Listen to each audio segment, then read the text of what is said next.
ஆண்டின் பொதுக்காலம் 28ஆம் ஞாயிறை நாம் சிறப்பிக்கிறோம். இன்று நம்முடைய பங்கில் 2 முக்கிய நிகழ்வுகளை நாம் சிறப்பித்துக் கொண்டிருக்கிறோம். ஒன்று, அக்டோபர் மாதம் என்பதனால் ஜெபமாலை மாதம் என்பதனால் இன்று நம்முடைய பங்கில் ஜெபமாலையை பற்றி நாம் அறிந்து கொள்ள, ஜெபமாலையை பற்றி நாம் தெரிந்து கொள்ள, வரக்கூடிய நாட்களில் இந்த ஜெபமாலையை நாம் இன்னும் சற்று நம்பிக்கையோடு பக்தியோடு ஜெபிக்க நமக்கு உதவி செய்ய ஒரு ஜெபமாலை தியானத்தை நாம் ஏற்பாடு செய்திருக்கிறோம். இந்த ஜெபமாலையை சுமந்தபடியாக ஆலயத்தை சுற்றி நாம் பவனியாக வந்து இந்த தெய்வீக திருப்பலியில் பங்கெடுத்துக் கொண்டிருக்கிறோம். எனவே ஜெபமாலை தியானம் ஒரு முக்கிய நிகழ்வாக இன்று நாம் வைத்திருக்கிறோம். 2வது நிகழ்வாக நம்முடைய பங்கில் இன்று நாம் நற்செய்தி அறிவிப்பு ஞாயிறை கொண்டாடுகிறோம். இந்த நாளில் உங்களோடு நான் பகிர்ந்து கொள்ள வேண்டும் என்று நினைக்கக்கூடிய செய்தி ஒன்று, நற்செய்தி அறிவிப்பு ஞாயிறை பற்றி முதல் செய்தி. 2வது, இன்றைய நாள் நமக்கு தரக்கூடிய இறை வார்த்தைகளுடைய சிந்தனை. இயேசுவில் பிரியமானவர்களே, நற்செய்தி அறிவிப்பு என்பது ஏதோ திடீர் என்று நம்மிடம் சொல்லப்பட்ட, நம்மிடம் கொடுக்கப்பட்ட ஒரு பணி, மிஷன் சண்டே, நற்செய்தி அறிவிப்பு ஞாயிறு. நற்செய்தி அறிவிப்பு ஞாயிறின் வழியாக ஏதோ நற்செய்தி அறிவிக்க திருத்தந்தை அல்லது முன்னாடி இருந்த திருத்தந்தையர்கள் திடீர் என்று நற்செய்தி அறிவிப்பு ஞாயிறை நமக்கு அறிமுகப்படுத்தியிருக்கிறார்கள். நற்செய்தி அறிவிப்பது என்பது திடீர் என ஏதோ நம்மிடம் கொடுக்கப்பட்ட கடமை அல்ல. நற்செய்தி அறிவிப்பு என்பது ஆண்டவர் இயேசு அவர் இருந்த காலத்திலேயே தன்னுடைய சீடர்களுக்கு சொன்ன மிக முக்கியமான ஒரு பணியாக, ஒரு கடமையாக இருந்திருக்கிறார். லூக்கா நற்செய்தி 4ஆம் அதிகாரம் 16வது இறை வார்த்தையை வாசிப்போம். லூக்கா நற்செய்தி 4ஆம் அதிகாரம் 16வது இறை வார்த்தை. இயேசு தாம் வளர்ந்த ஊர் ஆகிய நாசரேத்துக்கு வந்தார். தமது வழக்கத்தின்படி, வழக்கத்தின்படி என்னது, எப்பயும் தொடர்ந்து செய்கிறது, தம்முடைய வழக்கத்தின்படி ஓய்வு நாளில் தன்னுடைய வழக்கத்தின்படி தொழுகை கூடத்துக்கு வந்தார். நம்ம ஞாயிற்றுக்கிழமை நாம் எப்படி ஆலயத்துக்கு வருகிறோமோ, ஆலயத்துக்கு வர வேண்டுமோ, திருப்பலி பங்கெடுக்க வேண்டுமோ, அதுபோல ஆண்டவர் இயேசுவும் தன்னுடைய வழக்கத்தின்படி ஓய்வு நாளில் தொழுகை கூடத்துக்கு யூத மக்கள் போக வேண்டும். இயேசுவும் போகிறார். போயிட்டு வாசிக்க எழுந்தார். இறைவாக்கினர் எசையாவின் சுருளேடு அவரிடம் கொடுக்கப்பட்டது. அவர் அதை படித்தபோது கண்ட பகுதியில் இவ்வாறு எழுதி இருந்தது. படிங்க. ஆண்டவருடைய ஆவி என்மேல் உள்ளது. ஆண்டவருடைய ஆவி என்மேல் உள்ளது, ஏனெனில் அவர் எனக்கு அருள் பொழிவு செய்திருக்கிறார். அடுத்த வாக்கியம், ஏழைகளுக்கு நற்செய்தி அறிவிக்கவும். பிரியமானவர்களே, இயேசுனுடைய மோட்டோ, அவருடைய பணி வாழ்க்கையினுடைய மோட்டோ, அதாவது அவர் இந்த பணியை, என் பணி இதுதான், என்னுடைய லட்சியம் இதுதான், அதுக்கு தான் இந்த உலகத்துக்கு வந்தேன் அப்படி சொல்லக்கூடிய பகுதி அது. ஆண்டவருடைய ஆவி என்மேல் உள்ளது, அவர் என்னை அபிஷேகம் செய்திருக்கிறார். ஏனென்றால் முதல் பணி எதை சொல்றாரு? ஏழைகளுக்கு நற்செய்தி அறிவிப்பது. அதான் முதல் பணி. அது பின்புதான் மற்ற பணிகள், சிறைப்பட்டோருக்கு விடுதலை அளிக்க, பார்வையற்றோர் பார்வையளிக்க, ஒடுக்கப்பட்டோருக்கு உரிமை வாழ்வு வழங்க, அதெல்லாம் 2வது. முதல் பணி என்னவென்றால் ஏழைகளுக்கு நற்செய்தி அறிவிக்க. அது என்ன ஃபாதர், ஏழைகளுக்கு நற்செய்தி அறிவிக்க? இப்போ பணக்காரர்கள் நற்செய்தி இல்லையா? பிரியமானவர்களே, அன்றைய காலத்தில் பணக்காரர்கள், செல்வந்தர்கள் இவர்கள் எல்லாம் மிக மேன்மையான நிலையில், வசதியான நிலையில் இருந்தாங்க. அப்ப இயேசு முதலில் அணுகிய மக்கள் யாராக இருக்கிறார்கள்? ஏழைகளாக இருக்கிறாங்க. இவங்களுக்கு தான் இப்ப நற்செய்தி தேவை. இவங்க தான் ஆயினில் ஆடுகளை போல இருக்கிறாங்க. எனவே நாம் முதலில் இவர்களை நற்செய்தி அறிவிப்போம் என்று இயேசு தன்னுடைய பணி வாழ்க்கையினுடைய முதல் வேலையாக, தன்னுடைய பணி வாழ்க்கையிலே முக்கிய பணியாக எதை முன்வைக்கிறாரு? நற்செய்தியை அறிவிப்பது. புதுமை செய்தலாம் 2வது தான். ஆனால் நமக்கு எது முக்கியமாக இருக்குது? ஆண்டு நம்முடைய வாழ்க்கையில் புதுமை செய்யணும், அற்புதம் செய்யணும், அருமையணும். ஆனால் ஆண்டவரை செதை முதன்மையாக வைக்கிறார். நற்செய்தி அறிவிக்க பணிதான் முக்கியமானது. பிரியமானவர்களே, மார்க்கு நற்செய்தி 16ஆம் அதிகாரம் 5வது வசனத்தை வாசிப்போம். மார்க்கு நற்செய்தி 16 5வது இறை வார்த்தை.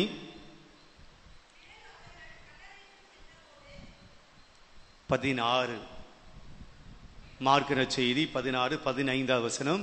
பிறகு அவர்கள் கல்லறைக்குள் சென்றபோது ஓகே, இயேசு அவர்களை நோக்கி, உலகெங்கும் சென்று படைப்புக்கெல்லாம் நற்செய்தியை பறைசாற்றுங்கள். இயேசு உயிர்த்த பின்னாடி அவர் விண்ணுக்கு செல்கிற போது தன்னுடைய சீடர்கள் எல்லாம் ஒன்னா இருக்கிறாங்க.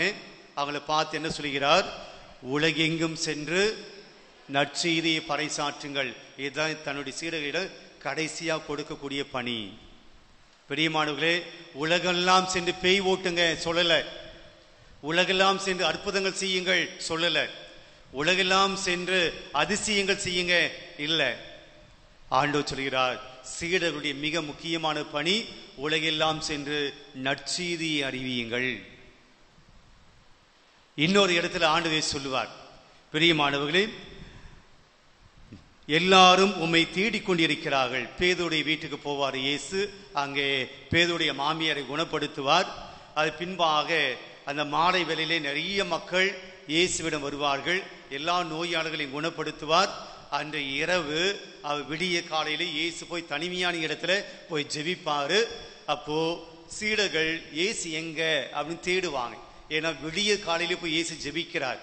அப்போ சீடர்கள் காணமே, இங்கதான் படுத்து தூங்கிட்டு இருந்தாரு, காணமே என்று இயேசுவை தேடிக்கொண்டு வருகிற போது இயேசு தனியாக ஜெபித்து கொண்டிருக்கிறார். அப்போ சீடர்கள் வந்து இயேசுவிடம் என்ன சொல்கிறார்கள்? எல்லாரும் உம்மை தேடிக்கொண்டு இருக்கிறார்கள். யார் தேடினாங்க? யார் தேடி இருப்பாங்க?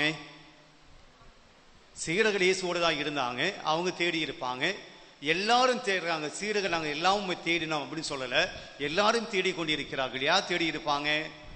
நேத்து புதுமை பார்த்தாங்க, அந்த புதுமையை பெற்றுக்கொண்டு போனார்கள் மக்கள். இப்ப மற்றவங்களுக்கு எல்லாம் நைட்டு தான் நியூஸ் போயிருக்கும், அவர்கள் சொல்லி இருப்பாங்க இயேசு இருக்கிறார், புதுமை செய்கிறார். இப்ப விடிய காலையிலேயே மக்கள் புதுமைகளை பெறுவதற்காக வந்திருக்கிறார்கள். எல்லாரும் இயேசுக்காக காத்து இருக்கிறாங்க. ஆனா இயேசு இல்ல, விடிய காலையில போய் ஜெபிக்கிறார். சீடர்கள் வந்து சொல்றாங்க, எல்லாரும் தேடிக்கொண்டு இருக்கிறார்கள். இயேசுனுடைய பதில் என்ன? அதற்கு அவர், நாம் அடுத்த ஊர்களுக்கு போவோம், வாருங்கள், அங்கும் நான் நற்செய்தி அறிவிக்க வேண்டும். இங்கேயே புதுமை பண்ணி உட்கார்ந்து இருக்க முடியாது, இங்கேயே அற்புதங்கள் பண்ணிட்டு உட்கார்ந்து இருக்க முடியாது. அடுத்த ஊர்களுக்கு செல்வோம், அங்கேயும் நான் நற்செய்தி அறிவிக்க வேண்டும். பிரியமான முதல் செய்தி என்னன்னா, ஆண்டவருடைய மிக முக்கியமான பணியாக இயேசு நினைத்தது என்ன பணி? நற்செய்தி அறிவிப்பு. தன்னுடைய மிக முக்கியமான பணி நற்செய்தி அறிவிப்புதான் என்பதை அவர் முன்வைக்கிறார். அப்கோர்ஸ் தேவைப்படுகிற போது அவர் புதுமை செய்கிறார். இன்னைக்கு நற்செய்தியில் நம்ம தான் வாசித்தோம், தேவைப்படுகிற போது அவர் புதுமை செய்கிறார். ஆனால் புதுமை செய்வதுதான் என்னுடைய பணி அப்படின்னு இயேசு சொல்லல, நற்செய்தியை உலகெல்லாம் சென்று நற்செய்தி அறிவிக்க சொல்றார். ஆக அந்த செய்தியை தான் திருச்சபை எடுத்துக்கொள்கிறது. ஆகவே திருச்சபையினுடைய பணி என்னவாக இருக்க வேண்டும்? திருச்சபையினுடைய பணி வெறும் வழிபாடுகளை நடத்துவது மட்டுமல்ல, வெறும் அருட்சாதனங்களிலே மட்டும் தன்னை உட்படுத்திக் கொண்டு அப்படி இருப்பதல்ல. மாறாக நற்செய்தி அறிவிக்கும் பணி இயேசுனுடைய பணியாக இருந்தால், இயேசு தோற்றுவித்த திருச்சபையினுடைய பணியும் என்னவாக இருக்க வேண்டும்? நற்செய்தி அறிவிக்கிற பணியாக இருக்க வேண்டும். அப்ப மிஷன் சண்டே என்பது அவ இயேசு வாழ்ந்த காலத்தில் இருந்து இருந்துச்சா? நற்செய்தி அறிவிப்பு ஞாயிறு அப்படின்னு ஒன்று இருந்துச்சா? இல்லை. ஆனால் நற்செய்தி அறிவிக்கப்பட்டதா இயேசு வாழ்ந்த காலத்தில் இருந்து?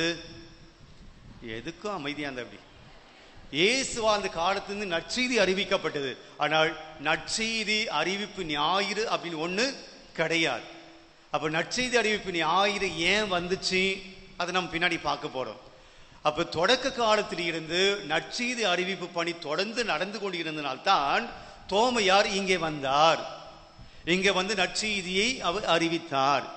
நற்செய்தி அறிவிப்பின் வழியாகத்தான் இந்த உலகத்திலே, இந்த சமூகத்திலே, இந்திய தேசத்திலே ஆண்டவரை பற்றி, இயேசு பற்றி நாம் அறிந்து கொண்டோம். இன்றைக்கு ஆண்டவருக்கு நாம் நன்றி சொல்ல வேண்டும். அவங்க நற்செய்தி அறிவிக்கல அப்படின்னா நீங்க என்ன வணங்கிட்டு இருப்பீங்க? நான் என்ன வணங்கிட்டு இருப்பேன்? ஏதோ ஒன்று வணங்கிட்டு இருப்போம், அதான் கடவுள் அப்படின்னு சொல்லி வணங்கிட்டு இருப்போம். எனக்காக மரிக்காத, என்னுடைய பாவங்களுக்காக மரிக்காத ஏதோ ஒன்றை நான் வணங்கி கொண்டிருப்பேன். ஆனால் எனக்காக மரித்த இயேசு தான் உண்மையான கடவுள் என்று நான் அறிந்து கொண்டது எப்படி? பல்வேறு வேத போதக பணியாளர்கள், தோமையார், ஜான் டி பிரிட்டோ, அருளானந்தர், மற்ற நிறைய குருமார்கள் அவர்கள் வந்து இங்கே நற்செய்தி அறிவித்ததால் இன்று நமக்கு அந்த உண்மை தெரிந்தது. விவிலியத்தை நாம் பிடித்து கொண்டிருக்கிறோம், இயேசுவை நாம் வணங்கி கொண்டிருக்கிறோம். பிரியமானவர்களே, அப்ப திருச்சபையினுடைய மிக முக்கியமான பணி என்ன? நற்செய்தி. இப்ப நாமெல்லாம் யாரு?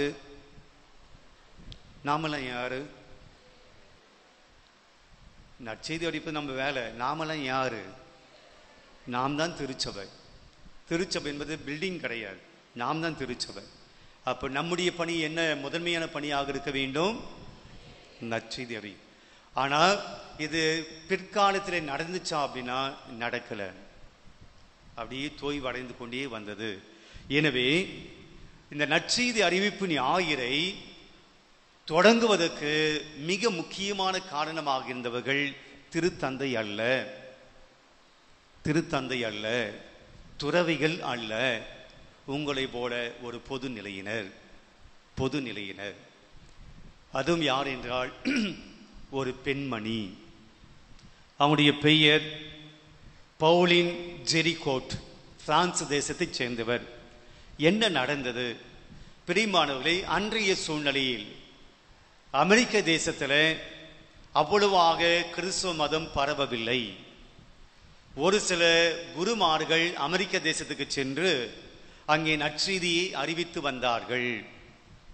மிக கஷ்டமான ஒரு சூழ்நிலையில அவர்கள் தங்களுடைய வாழ்க்கையை பணையம் வைத்து அங்கே நற்செய்தி அறிவித்துக் கொண்டு வருகிறார்கள். எங்க? அமெரிக்காவில். இன்னும் கிறிஸ்துவ மதம் அங்கே போகவில்லை. அப்படிப்பட்ட சூழ்நிலையில பிரான்ஸ் தேசத்தில் கிறிஸ்துவ மதம் வளர்ந்து இருக்கக்கூடிய சூழ்நிலையில ஒரு பெண்மணி அந்த அமெரிக்காவிலே நற்செய்தியை போதித்துக் கொண்டிருக்கிற இந்த குருக்களுக்கு, இந்த துறவிகளுக்கு பண உதவி செய்ய வேண்டும். அவர்கள் தங்களுடைய உயிரை பணையம் வைத்து அங்கே போய் நற்செய்தி அறிவித்துக் கொண்டிருக்கிறார்கள். அவர்களுக்கு இருப்பதற்கு வீடு, அவர்கள் உண்பதற்கு உணவு, உடைகள், அங்கே சின்ன திருச்சபைகளை ஏற்படுத்துவதற்குண்டான கட்டிடங்கள், இப்படி நற்செய்தி அறிவிப்பு பணிக்காக தன்னால் முடிந்த பணத்தை கொடுக்க வேண்டும் என்று சொல்லி தன்னுடைய தோழிகள், தன்னோடு சேர்ந்து ஜெபிக்க வரக்கூடிய இளம் பெண்கள், பெண்மணிகள், இவர்களிடம் வாரத்துக்கு ஒரு தடவை இல்லை மாதத்துக்கு ஒரு தடவை இவர்கள் சென்று காணிக்கை எடுப்பார்கள்.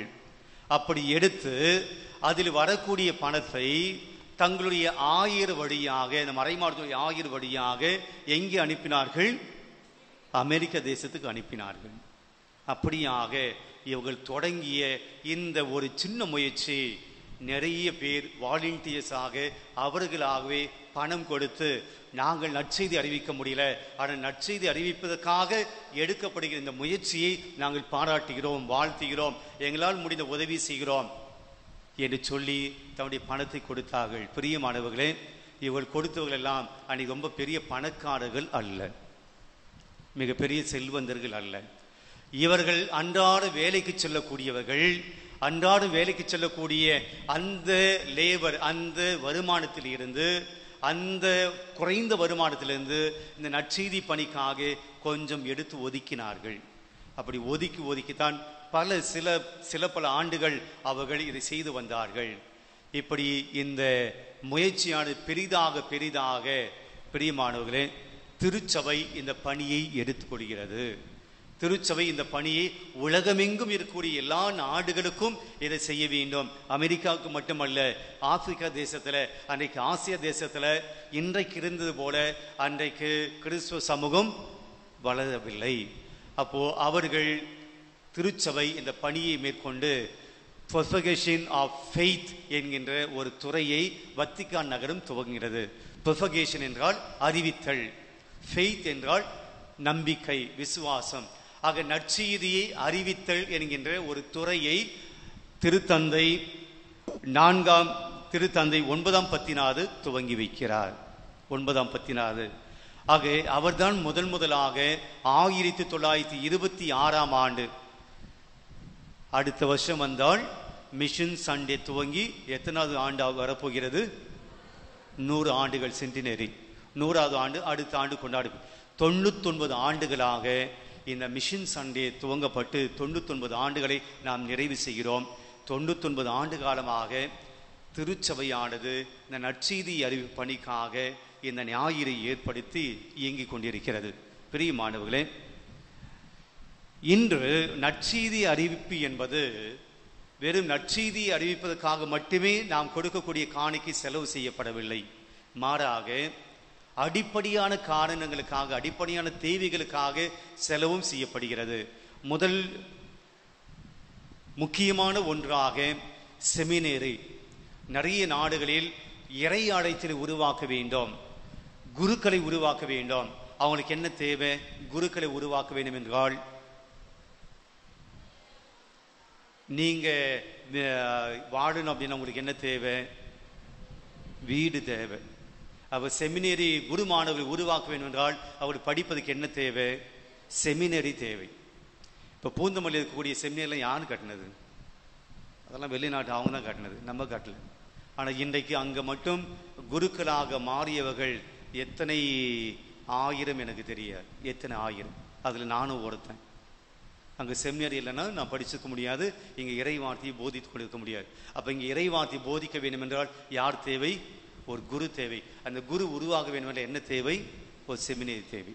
பிரியமானவர்களே, நிறைய இடங்களில் செமினரி கட்டுவதற்காக நீங்கள் கொடுக்குற 100 ரூபாய், நீங்கள் கொடுக்குற இந்த 500 ரூபாய், நீங்கள் கொடுக்குற 1000 ரூபாய் இன்றைக்கு கொடுக்குறீங்களே, இதுதான் செமினரி உருவாக்குகிறது. குரு மாணவர்கள் உருவாக்க பயிற்சி தளங்கள் உருவாக்குகின்றன. எல்லா நாடுகளும் செமினரி கிடையாது. எல்லா நாடுகளும் நீட்டான ஒரு செமினரி கிடையாது, வசதியான ஒரு செமினரி கிடையாது. பூந்தமல்லி போல ஒரு வசதியான செமினரி எல்லா இடங்களிலும் கிடையாது. அப்படி என்றால் நீங்கள் அதுக்கு தான் இன்றைக்கு பணம் கொடுக்கிறீர்கள். நிறைய ஊர்களில் நீங்கள் பார்த்தீங்கன்னா சிஸ்டர்ஸ் டிஸ்பென்சரி அப்படின்னு வச்சுருப்பாங்க. டிஸ்பென்சரிக்கு தமிழ் என்னது? மருந்தகம். அவசரத்துக்கு அந்த ஊரில் ஹாஸ்பிட்டல் கிடையாது, தூக்கிட்டு போகணும், அவசரத்துக்கு ஏதாவது உதவி செய்யணும்னு சொல்லி நிறைய கிராமங்களை பார்த்தீங்கன்னா கான்வென்ட்டோடு சேர்த்து ஒரு டிஸ்பென்சரி இருக்கும். அந்த பெரும்பாலும் இப்போ கட்டுற டிஸ்பென்சரி இல்லை, இப்போ அவங்கவுங்களே கட்டிக்கிறாங்க வளர்ந்துருக்கிற துறவிகள். ஆனால் அப்போ பார்த்தீங்கன்னா கிராமத்தில் கீழே போட்டுப்பாங்க. அதில் மிக முக்கியமாக எல்லா கல்வெட்டிலும் போட்டக்கூடிய கல்வெட்டினா என்றால் மிஸ்ஸியோ அப்படி தான் போட்டிருக்கும். மிஸ்ஸியோ. இந்த மிஸ்ஸியோ என்பது என்ன? இது போல மக்களுக்கு மருந்துகளை கொடுத்து ஆரோக்கியத்தை கொடுப்பதற்காக இது யாரால் நடத்தப்படுகிறது? இவர்களால் நடத்தப்படுகிறது. அப்போ மருந்து, மாத்திரைகள், உடல் நலம், பள்ளிக்கூடங்கள், சிஸ்டர்ஸுடைய கான்வென்ட்ஸு, ஃபாதர்ஸுடைய தங்குமறை, இதெல்லாம் ஒரு காலத்தில் நம்ம நாட்டிலே அவர்களால் கட்டி கொடுக்கப்பட்டது. இந்த கோயிலுக்கு கீழே போனீங்கன்னா அங்கோட ஒரு ஸ்பான்சருடைய நேம் இருக்கும், பார்த்துக்கிறீங்களா? நம்ம கோயிலுடைய கீழே அது மிஸ்ஸியோ இல்லை, ஆனால் ஒரு உபகாரி நமக்கு செய்திருக்கிறார், உதவி பண்ணியிருக்கிறார். அப்போது இந்த திருச்சபை நம்முடைய தமிழகத்தில் வளர்ந்திருப்பு என்றால் இது போல மற்றவர்கள் நமக்கு உதவி செய்கிறார்கள். ஆனால் இன்னைக்கு நாம மற்ற ஊர்களுக்கு இதெல்லாம் கொண்டு வர வேண்டும் என்பதற்காகத்தான் இந்த மிஷன் ஞாயிறில் ஒரு சிறப்பு காணிக்கை இருக்கிறார்கள். அப்போ இந்த மிஷன் சண்டேல எப்படி பணம் நுழைஞ்சிச்சு அப்படின்னா, இந்த சகோதரி நற்செய்தி அறிவிப்புக்காக காசு வாங்கி கொடுத்ததுனால இந்த மிஷன் சண்டே துவங்கப்பட்டது. அன்றைக்கு எடுக்கக்கூடிய காணிக்கை இந்த பணிகளுக்காக திருச்சபை நம்மை கேட்கிறது. அதுதான் பணத்துக்கும் மிஷன் சண்டேக்கும் இருக்கக்கூடிய ஒரு தொடர்பு. பிரியமானவர்களே, நான் இது சொன்னேன், இயேசுனுடைய மிக முக்கியமான பணி நற்செய்தி அறிவித்தல். திருச்சபையுடைய மிக முக்கியமான பணி நற்செய்தி அறிவித்தல். தொடக்க காலத்தில் இருந்த பல புனிதர்கள் நற்செய்தி அறிவித்தார்கள். அந்தோனியார் நற்செய்தி அறிவித்தார். அப்படி நிறைய பேர். அது பின்பாக வந்த திருச்சபை நற்செய்தி இன்னும் நற்செய்தியை அறிவித்து கொண்டுதான் இருக்கிறது. நாம் பின்வாங்கவில்லை. ஆனால் இந்த நற்செய்தி அறிவிக்கிற பணி இன்னும் மேம்பட வேண்டும், இன்னும் அதிகமாக செயல்பட வேண்டும் என்பதுதான் ஒவ்வொரு மிஷன் சண்டேவும் நமக்கு அழைப்பு விடுக்கிறது. இந்த மிஷன் சண்டேவை பற்றி இதோடு நான் ஸ்டாப் பண்ணிக்கிட்டு இன்றைக்கு வாசிக்கப்பட்ட 3 வாசகத்திலிருந்து வரக்கூடிய ஒரு செய்தியை நான் சொல்லி நிறைவு செய்கிறேன். நாமான் என்பவர் தொழுநோயாளி சுகமடைகிறார். அவர் யூதனா என்றால் யூதன் கிடையாது. அவன் சிரியா நாட்டை சார்ந்தவன், யூத மதத்தை சாராத ஒருவன். அவனுக்கு தொழுநோயாளி. அவன் சிறிய நாட்டு மன்னனுடைய படைத்தலைவன், ஒரு போர் வீரன், படைத்தலைவன். அந்த மன்னனுடைய நல்ல நன்மதிப்பை பெற்றவன் அவன். ஆனால் அவனுக்கு ஒரு தொழுநோயாளி. எனவே தன்னுடைய வீட்டிலே ஒரு பணிப்பெண் இருக்கிறாள். அவனுடைய மனைவிக்கு பணி செய்யக்கூடிய ஒரு பணிப்பெண். அவள் யார் என்றால், அவள் ஒரு யூத பெண்மணி, ஒரு யூத சிறுமி. தன்னுடைய நாட்டில் இருக்கக்கூடிய எலிசாவை பற்றி அவள் கேள்விப்பட்டாள். இப்போ தன்னுடைய தலைவியிடம் சொல்றார், அம்மா, எங்க ஊர்ல யூதா நாட்டில் எலிசா இருக்கிறார், அவகிட்ட போறவங்க எல்லாம் சுகப்படுத்துறார். இப்ப நம்ம தலைவர், உங்களுடைய ஹஸ்பண்டு, என்னுடைய தலைவர், அவர் போனார் அப்படின்னா நாமானுக்கு சுகம் கிடைக்கும், நீங்க உங்க ஹஸ்பண்டு கிட்ட சொல்லுங்க. அதை கேள்விப்படுகிறார். எனவே நாமான் தன்னுடைய மன்னனிடம் சென்று அனுமதி வாங்குகிறான். இது போல யூதா நாட்டில் எலிசா அப்படின்னு ஒருத்தர் இருக்கிறார், குணம் செய்யக்கூடியவர். இப்போ இவர் சும்மா அப்படியே போனா என்ன ஆகும் அப்படின்னா, 2 நாட்டுக்கும் சண்டை இருக்கு. இவர் போனார்னு கைது செய்வாங்க. எனவே இந்த நாட்டு மன்னன், சிறிய நாட்டு மன்னன் கடிதம் ஒன்று கொடுக்கிறார். நீங்க இந்த கடிதத்தை கொண்டு போய் அந்த மன்னன் கிட்ட கொடுங்க, அவர் உங்களுக்கு உதவி செய்வார். ஆக இந்த கடிதத்தை கொண்டு போய் கொடுக்கிறார் நாமான். யூதா நாட்டுடைய மன்னன் கோபம் அடைகிறான். நான் என்ன ஆண்டவனா, நான் என்ன புதுமை செய்யக்கூடிய மந்திரவாதியா, என்கிட்ட வந்து ஒரு தொழுநோயாளி அமைச்சிருக்காரு. அன்னைக்கு தொழுநோயை பார்த்தா எல்லாருக்கும் பயம். நம்ம கோவிட் சமயத்தில் கொஞ்சம் இருமல் வந்தா அப்படியே ஒதுங்கி நின்று அப்படி உள்ள போயிடுன்னு சொன்னோம் இல்லைங்களா. இருமல் வந்தப்போ கோவிட் சமயத்தில் சும்மா வந்து இருமல் கூட பயந்தோம் இல்லைங்களா. அப்படி தொழுநோயால் பார்த்தா பயப்படக்கூடிய ஒரு சூழ்நிலையில நாமான் அரண்மனைக்கு போனா அவர் என்ன செய்வாரு, அவர் கோபப்படுகிறார். இந்த தொழுநோயால என்கிட்ட வர நீ, நானும் கடவுளா எப்படி சொல்லி. அப்போது அவர் கேள்விப்படுகிறார், எலிசா கேள்விப்படுகிறார், இது போல ஒருத்தன் வந்திருக்கிறான், அவனை என்கிட்ட அனுப்புங்க அப்படின்னு சொல்லி நாமானை தன்னிடம் வர வைக்கிறார். நாமான் கிட்ட ஒரே ஒரு வார்த்தை சொல்றாரு, நீ போயிட்டு யோர்தானில் 7 தடவை கூலி, அவ்வளவுதான். இப்ப நாமானுக்கு கோபம் வருது, என்னை தொட்டு சுகப்படுத்துவாரு, அவளை ஜபம் பண்ணி சுகப்படுத்தாருன்னு பார்த்தா, யோர்தான் நதியில போய் குளிக்க சொல்றீங்க, சிறிய நாட்டில் இல்லாத ஆறுகளா, எங்க ஊர்ல இல்லாத நதிகளா, இங்க வந்து யோர்தான்ல குளிக்க சொல்றீங்க அப்படின்னு சொல்லி கோவப்படுறாரு. ஆனா கூட வந்த வேலையாட்கள் சொல்ல, அவர் என்ன கஷ்டமான வேலையை சொன்னாரு, போய் குளிக்க தானே சொன்னாரு. நம்ம கூட சில பேருக்கு கஷ்டமான வேலை அதுதான், குளிக்கிறது. ஆக நாமானும் சென்று போய் குளிக்கிறார், அங்கே சுகமடைகிறார்.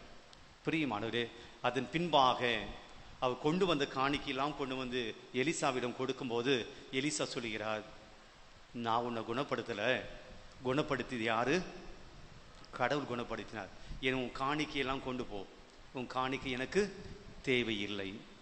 பிரியமானவர்களே, அந்த நாமான் அது ஒரு வார்த்தை சொல்றாரு, அதான் இன்னைக்கு வாசமா நம்ம படித்தோம். என்ன சொல்றாருன்னா, நாங்கள் கொண்டு வந்த காணிக்கையில வேணாம்னு சொல்லிட்டீங்க, என்னுடைய நன்றி உணவை வெளிப்படுத்துவதற்காக இந்த காணிக்கை கொடுத்தேன், நீங்க வேணாம்னு சொல்லிட்டீங்க. ஆனால் நீங்க எனக்கு ஒன்று செய்யணும்.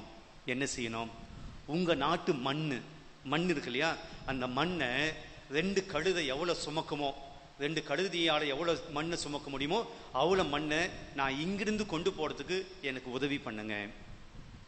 எலிசா சொல்ல, கொண்டு போங்க. அது கொண்டு போறாரு. ஏன் மண்ணை கேட்டாரு, ஏன் மண்ணை கேட்டார்? அவர்கிட்ட செல்வம் நிறைய இருக்கு, ஆனா மண்ணை கேட்டார். ஏன்? பிரியமானவர்களே, இங்கேதான் நாமான் தன்னுடைய நன்றி உணர்வை வெளிப்படுத்துகிறான்.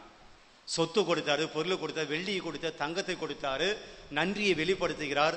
ஆனால் அந்த நன்றி எனக்கு வேண்டாம், அந்த சொத்தெல்லாம் பொருள் எல்லாம் எனக்கு வேண்டாம் சொல்லி எலிசா சொன்ன உடனே தன்னுடைய நன்றியை வெளிப்படுத்துவதற்கு இன்னொரு காரியத்தை செய்கிறாரு.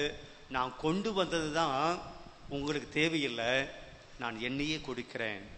நான் இனிமேல் நான் வணங்கி வந்த கடவுளையெல்லாம் விட்டு விடுகிறேன். நீங்கள் என்னை குணப்படுத்திய அந்த கடவுளை நான் ஏற்றுக்கொள்கிறேன். இனிமேல் அந்த கடவுளுக்கு நான் நன்றி உள்ளவனாக இருப்பேன். இனிமேல் எந்த தெய்வத்தையும் நான் வழிபட மாட்டேன்.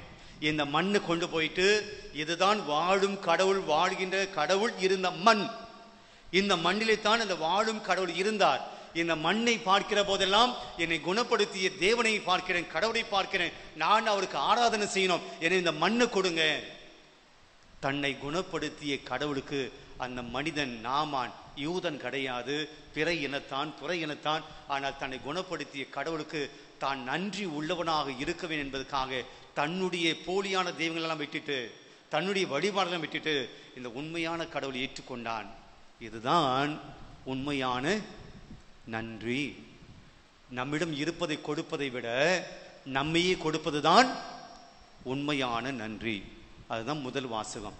2வது வாசகத்துல பவுலடியார் தீமோத்தேயுவுக்கு எழுதிய கடிதத்தில் படித்திருக்கிறோம். பவுலுடைய இந்த கடிதத்தை எழுதுகிற போது அவர் எங்கே இருக்கிறார் அப்படின்னா ஜெயில இருக்கிறார், சிறைச்சாலையில் இருக்கிறார். அங்க வார்த்தை நாம் வாசித்தோம், இந்த நற்செய்திக்காகவே நான் குற்றம் செய்தவனை போல் சிறையில் அடைப்பட்டு துன்புறுகிறேன் சொல்றார். நான் நற்செய்திக்காக எங்கே இருக்கிறேன்? நற்செய்தி அறிவித்ததினால் நான் எங்கே இருக்கிறேன்? சிறைச்சாலையில் இருக்கிறேன். பிரியமானவர்களே, அடுத்து சொல்றார், ஆனால் கடவுளின் வார்த்தையை சிறைப்படுத்த முடியாது. என்னை சிறைப்படுத்தலாம், ஆனால் கடவுளுடைய வார்த்தையை சிறைப்படுத்த முடியாது. பவுலடியார் தான் சிறையில் இருந்ததுக்காக வருத்தப்படலைங்க, மாறாக சந்தோஷப்படுகிறார். என்னதான் சிறைப்படுத்த முடியும், கடவுளுடைய வார்த்தை சிறைப்படுத்த முடியாது. இந்த பவுலடியார் தான் ஒரு காலத்தில் யாரை சிறைப்படுத்தினார்? இயேசுவை நம்பியவர்களை சிறைப்படுத்தினார். அப்ப அவர் சொல்றாரு, நான் ஒரு காலத்தில் சிறைப்படுத்தினேன், ஆனா அன்னைக்கு கடவுள் என்ன தன்னுடைய சீடனாக ஏத்துக்கிட்டாரு. அதுக்கு நன்றி உள்ளவனாக நான் என்ன செய்யணும்? அவருடைய நற்செய்தி அறிவிக்கணும். அந்த நற்செய்தி அறிவிப்பதனால் நான் ஜெயிலுக்கு போனாலும் கூட பரவாயில்ல. இதான் பவுலடியாருடைய நன்றித்தனம், பவுலடியாருடைய நன்றி குணம். நான் ஆண்டவருக்காக சிறைப்பட்டிருக்கிறேன். இன்றைக்கு நமக்கு தெரிந்த நற்செய்தி வாசகம் தான் தொழுநோயாளை குணப்படுத்துகிறார். சமாரியன் ஒருவன் ஆண்டுக்கு போய் நன்றி சொல்கிறார். இப்போ 3 வாசகங்களுமே நமக்கு சொல்லக்கூடிய தீமினது என்ன கருத்து? நன்றி. பிரியமானவர்களே, மிஷன் சண்டே ஒரு நன்றியின் நாள். நன்றியின் நாள். நாம் பெற்றுக்கொண்ட விசுவாசத்துக்காக நன்றி சொல்கிற நாள். நாம் பெற்றுக்கொண்ட நற்செய்திக்காக நன்றி சொல்கிற நாள். நாம் பெற்றுக்கொண்ட இந்த ஆலயத்துக்காக நன்றி சொல்கிற நாள். நாம் பெற்றுக்கொண்ட அருள் சாதனங்களுக்காக நன்றி சொல்கிற நாள். இந்த திருச்சபையின் வழியாக, கத்தோலிக்க திருஅவை வழியாக, பல்வேறு குருக்கள் வழியாக, பல்வேறு துறவிகள் வழியாக, பல்வேறு பொதுநிலையின் வழியாக ஆண்டவருடைய ஆசீர்வாதங்களை அவருடைய ஜபங்கள் வழியாக நாம் பெற்றுக்கொண்டோமே, அதுக்கு நன்றி சொல்கிற நாள் இந்த நாள். எப்படி நன்றி சொல்ல போகிறோம்? ஒன்று, எனக்கு தெரிந்த இடத்துல, எனக்கு தெரிந்த சூழ்நிலையில இயேசு பத்தி ஒரு வார்த்தையாவது யாருக்காவது என்னால் சொல்ல முடியும் என்றால் சொல்லணும். இதுதான் நன்றி. இயேசுவை பற்றி யாருக்காவது சொல்லக்கூடிய இடத்துல, சொல்லக்கூடிய நேரம் எனக்கு கிடைக்கிற போது நான் அதை தட்டி கழிக்காமல் சொல்லுவதுதான் இறைவனுக்கு நாம் செய்யக்கூடிய நன்றி. நான் பெற்றுக்கொண்ட நற்செய்தி நான் அறிவிக்கிறேன். இப்ப பாருங்க, இந்த பொது நிலையில இவங்க வாழும் ஜெபமாலை இயக்கத்தில் இருக்கிறாங்க. இவங்களுக்கு குடும்பம் இருக்கு, இவங்களுக்கு பிள்ளைகள் இருக்காங்க, இவங்களுக்கு தொழில் இருக்கு, இவங்களுக்கு பொழுதுபோக்கள் இருக்கு, இவங்களுக்கு நிறைய கடமைகள் இருக்கு, நிறைய கடன் தொல்லைகள் இருக்கு. ஆனால் இந்த பணியை ஏன் செய்கிறார்கள்? இந்த பணியை செய்ய வேண்டிய அவசியம் என்ன? நம்மை போல இருக்கலாமே, நம்மை போல பூசைக்கு வந்தோமோ அதோடு வேலை முடிஞ்சு அப்படிங்கிற வாழலாமே, ஏன் செய்கிறார்கள்? இது ஒரு எடுத்துக்காட்டு. இன்னைக்கு பல்வேறு பொதுநிலையினர் திருச்சபைக்காக உழைத்து கொண்டிருக்கிறார்கள், நற்செய்தி பணியை செய்து கொண்டிருக்கிறார்கள். நாம் எங்கிருக்கிறோம்? நம்முடைய அன்பியங்களுக்கு கூட நாம் வருவதில்லை. அன்பியங்களை நற்செய்தி பகிர்ந்து கொள்வதற்கு நாம் முயற்சிருப்பதில்லை. நாம் கொஞ்சம் அழுத்தம் கொடுத்தோம் என்றால் இந்த ஃபாதுக்கு வேற வேலை இல்லை என்று நாம் சொல்லுகிறோம். அப்படி என்றால் என் வேலை என்னது? நீங்கள் சொல்லுங்க. பூசை வைக்க வேண்டிய வேலை மட்டும் என் வேலை அப்படின்னா, நான் நற்செய்தி அறிவிப்பதற்காக இங்கே இல்லை. வெறும் வழிபாடுகளை நடத்தி கொள்வதற்கு ஒரு குரு தேவையில்லை, ஒரு பூசாரி போதும். இயேசுனுடைய பணி நற்செய்தி அறிவிப்பது. ஆக இது முதல் விஷயம். நாம் எப்படி ஆண்டுக்கு நன்றி உள்ளவர்களாக இருக்கலாம்? வாய்ப்பு கிடைக்கக்கூடிய இடத்துல நற்செய்தி அறிவி. பவுலுடைய சொல்லால், வாய்ப்பு கிடைத்தாலும் வாய்ப்பு கிடைக்கவில்லை என்றாலும் நற்செய்தி அறிவிக்கணும். வாய்ப்பு கிடைத்தால் நற்செய்தி அறிவிக்கலாம், வாய்ப்பு கிடைக்கவில்லை என்றாலும் நற்செய்தி அறிவிக்கணும் சொல்றாரு. எப்படி புரிஞ்சுக்கலாம்? உனக்கு வேலை கிடைச்ச சம்பாதிக்கிற, வேலை கிடைக்கலன்னா என்ன பண்ற? சும்மாவா இருக்கிற? வேலையை தேடுகிறாய். வேலை தேடுற இல்லையா? எப்படியாவது பணத்தை சம்பாதிக்கணும் முயற்சி இருக்கிறதில்ல, அதுதான். உனக்கு வாய்ப்பு கிடைக்கிறப்போ நற்செய்தி அறிவி, வாய்ப்பு கிடைக்கலன்னா அதுக்கு உண்டான முயற்சியே எடுன்னு அர்த்தம். பிரியமானவர்களே, என்ன முயற்சி இருக்கிறோம்? நாம் நற்செய்தி வாங்கிட்டேன், நான் ஞானஸ்தானம் வாங்கிட்டேன், நான் கிறிஸ்துவனாக போதும். இது பல்வேறு மக்கள் நாம் அப்படியாக இருக்கிறோம். பிற சபையினர் பாருங்கள், விவிலியத்தை கொண்டு போகிறார்கள், நற்செய்தி அறிவிக்கிறாங்க, அவங்கள குறை சொல்கிறோம். நம்மளும் குறை சொல்றதுக்கு தகுதியே கிடையாது அவர்களை. பிரியமானவர்களே, அவமானப்பட்டாலும் அசிங்கப்பட்டாலும் வீட்டுக்கு வெளியே போங்க அப்படின்னு சொல்லி விரட்டி அடிக்கப்பட்டாலும் அவங்க அடுத்த வீட்டுக்கு போவாங்களே ஒழிய தங்க வீட்டுக்கு போயிட்டு அழமாட்டாங்க. இன்னைக்கு நாம் என்ன பண்ணுறோம்? அன்பியத்தில் எங்களுக்கு ஒத்துழைப்பு கொடுக்கல. 10 தடவை வந்து சொல்லிட்டு இருக்கோம். 3 வருஷமாக தான் நான் கேட்டுருக்கேன் அன்பிய பொறுப்பாளர்களிடம் இருந்து. இதுதான் பணி. போன உடனே ஏற்றுக்க மாட்டாங்க எந்த வீட்லையும். இதுதான் பணி நாம் செய்ய வேண்டும். 1. 2வது, இன்னைக்கு திருச்சபை நம்மிடம் கேட்கிறது, திருச்சபைக்கு உதவி செய்யுங்கள். கடவுள் உங்களை ஆசீர்வதித்திருக்கிறார். திருச்சொல் வழியாக பல்வேறு நன்மைகளை நீங்கள் பெற்றிருக்கிறீங்க. திருச்சபைக்கு உதவி செய்யுங்கள். திருத்தந்தை நம்மிடம் உதவி கேட்கிறார், பண உதவி கேட்கிறார். இன்னைக்கு நாம் என்ன கொடுக்க போகிறோம்? எவ்வளவு கொடுக்க போகிறோம்? கணக்கு பார்த்து தான் கொண்டு வந்திருப்போம் இல்லைங்களா? கணக்கு பார்த்து தான் கொண்டு வந்திருப்போம். இன்னைக்கு திருத்தந்தை உலகத்துக்கு அநேக மக்களுக்கு உதவி செய்யணும் என்று அவர் கேட்கிற போது நம்முடைய காணிக்கை என்னவாக இருக்க போகிறது? பண உதவி. 3வது, பிரியமானவர்களே, நாம் செய்யக்கூடிய உதவி நம்முடைய பிள்ளைகளை சரியான விதத்தில் வளர்ப்பது நற்செய்தி பணி. நம்முடைய மறைக்கல்வி பிள்ளைகளை, உங்களுடைய பிள்ளைகளை சரியான விசுவாசத்தில் வளர்த்தாலே அதுதான் நற்செய்தி பணி. இந்த 3ஐயும் மனதில் கொள்வோம். தொடர்ந்து திருப்பலியிலே பங்கேற்போம்.